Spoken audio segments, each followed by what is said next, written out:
സാറേ പഠിക്കാൻ ഒരു മൂഡില്ല. എന്റെ പൊന്നു മക്കളെ, എനിക്ക് മൂഡില്ലാത്ത എന്താറിയോ? കാരണം നിങ്ങളെ മൂഡ് താങ്ങി തരാൻ ഇപ്പൊ കുറെ ആൾക്കാരുള്ളതുകൊണ്ട് നിങ്ങൾക്ക് ഒരു മൂഡില്ലാത്ത. കാരണം നിങ്ങൾക്കറിയാം, അല്ലെങ്കിൽ നിങ്ങളുടെ പാരന്റ്സിന് കറക്റ്റ് അറിയാം നിങ്ങൾക്ക് എന്തൊക്കെ ചെയ്തു തരണം, നിങ്ങളെ എങ്ങനെ സ്നേഹിക്കണം, നിങ്ങൾക്ക് വേണ്ട എന്തെല്ലാം കാര്യങ്ങൾ ചെയ്താൽ അവർ കറക്റ്റ് അറിയാം. അവരതൊക്കെ നിങ്ങൾക്ക് വേണ്ടി ചെയ്തു തരുന്നുണ്ട്.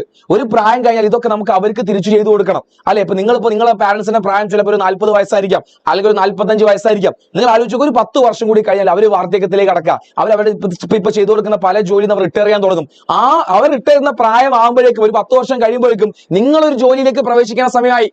അപ്പോൾ ഈ സമയത്ത് നിങ്ങളുടെ പാരന്റ്സ് നിങ്ങൾ എന്തെല്ലാം രീതിയിൽ നിങ്ങളെ സഹായിച്ചോ അതൊക്കെ ആ സമയത്ത് നിങ്ങൾ എന്ത് ചെയ്യണം? അവർക്ക് വേണ്ടി നിങ്ങൾ ചെയ്തു കൊടുക്കണ്ടേ? ഇപ്പൊ ചിലപ്പോൾ സ്കൂളിൽ നിന്ന് ടൂർ പോകുന്നുണ്ട്. ടൂർ പോകാൻ വേണ്ടി ചിലപ്പോൾ അച്ഛനോ അല്ലെങ്കിൽ എന്താ നിങ്ങളുടെ ഉപ്പയോ ഉമ്മയോ അച്ഛനോ അമ്മയോ അവരെന്തൊക്കെയോ പ്രധാനപ്പെട്ട പല കാര്യങ്ങൾക്കും വേണ്ടി മാറ്റി വെക്കേണ്ട പൈസ ഒക്കെ മാറ്റി വെച്ച് നിങ്ങൾക്ക് തന്നിട്ടുണ്ട്.